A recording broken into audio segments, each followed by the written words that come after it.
এ পর্যায়ে কথা বলার জন্য আহ্বান জানাবো আমাদের জুলাই আন্দোলনের ত্যাগী নেতা, সংগ্রামী নেতা মাকসুদুর রহমান জুনায়েদ। আসসালামু আলাইকুম রহমতুল্লাহ। যে আমার হাতে যে বইটি দেখছেন, পবিত্র প্রণয়ের দ্বিতীয় মুদ্রণ। আসলে আমাদের মাসুদ ভাই জুলাই আন্দোলনের সময় যেরকম ভূমিকা রেখেছিল, আমি মনে করি যে আমার আগামী চলার পথে আমি সবসময় ওনার কাছ থেকে পরামর্শ নিয়ে থাকি।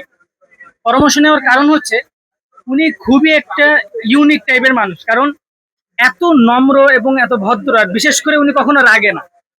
হ্যাঁ, না রাগার কারণে এই জিনিসটা খুব আমার ভালো লাগে। যে একটা মানুষ আছে না, বারবার একটা জিনিস জিজ্ঞেস করলে কিন্তু সে বিরক্ত হয়ে যায়।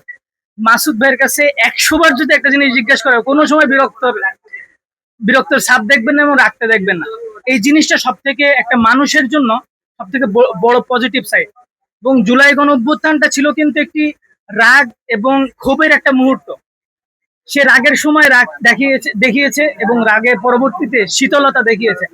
আর এই বইয়ের ভিতরে যে সমস্ত কবিতাগুলো আছে, এগুলার ভিতরে আমি একটা কয়েকটি কবিতা পড়েছিলাম, অন্তর বিমোহিত হওয়ার মতো কিছু কিছু কবিতা আছে। অতএব সকলেই বইগুলা সংগ্রহ করবেন, আর সংগ্রহ করার দ্বারা আপনার জ্ঞান বাড়বে, এটাই হচ্ছে মূল কথা। আমার সংক্ষিপ্ত বক্তব্য এখানে শেষ করছি। আসসালামু আলাইকুম রহমতুল্লাহ।